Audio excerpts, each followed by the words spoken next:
Kita semua setuju bahwa untuk bisa sukses mengejar mimpi, kita harus jauh-jauh dari rasa malas. Namun tidak bisa dipungkiri, rasa malas seringkali kita alami dan sulit kita hindari. Faktor mood dan suasana seringkali menjadi alasan kita untuk memaklumi kemunculan rasa malas, dan akhirnya kita tidak mencoba melawan rasa malas tersebut. Faktanya, peneliti mengatakan bahwa kurangnya motivasi akibat dari rasa malas ini lebih banyak dipengaruhi oleh faktor biologis, bukan sekedar sikap dan kebiasaan ataupun suasana hati dan lingkungan.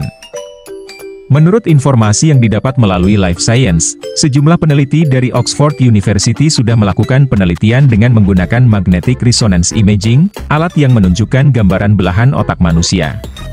Penelitian ini bertujuan untuk meneliti motivasi dan rasa malas. Hasil scan menunjukkan bahwa ketika orang memutuskan untuk melakukan sesuatu atau ingin berkegiatan, area premotor pada otak akan menyala dan titik lain di otak yang mengendalikan gerakan di tubuh akan menjadi aktif. Area premotor merupakan area otak yang penting, karena menuntun gerakan kita dan mengendalikan otot besar dan proksima dari tubuh. Pada orang yang malas, area premotor pada otak tidak menyala sehingga tidak memunculkan sinyal ke otot besar dan proksima di tubuh. Koneksi otak yang menghubungkan keputusan untuk melakukan sesuatu menjadi sebuah tindakan, menjadi tidak efektif pada orang yang malas, sehingga muncul rasa malas bergerak, lelah dan lemas, karena otak harus melakukan upaya lebih keras, untuk mengubah keputusan yang diambil, menjadi tindakan untuk bergerak. Jurnal Cerebral Cortex yang diterbitkan oleh Oxford Academic pada tahun 2012, melakukan sebuah studi dan menemukan bahwa, tingkat dopamin di otak juga dapat berdampak pada motivasi seseorang dalam melakukan sesuatu.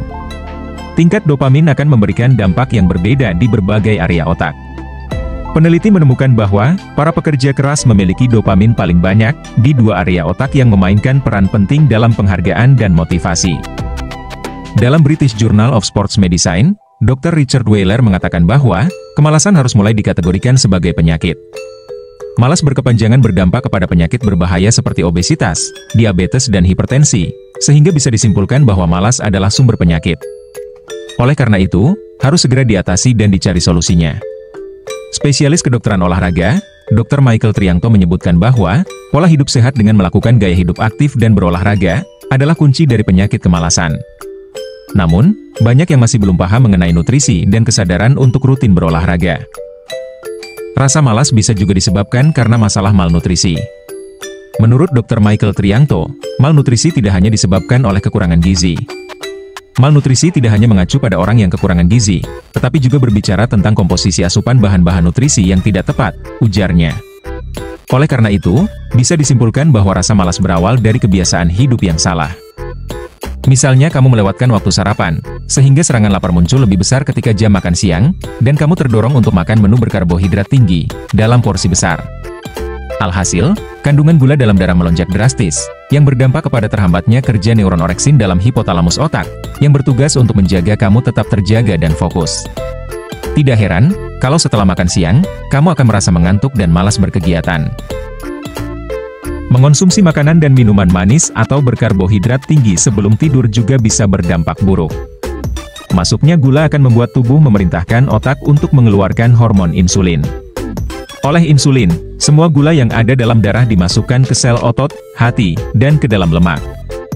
Alhasil, gula darah menjadi drop sehingga otak memerintahkan tubuh memproduksi hormon yang bisa membuat tidur kamu tidak nyenyak dan bangun dalam kondisi tidak segar, pegal-pegal dan malas.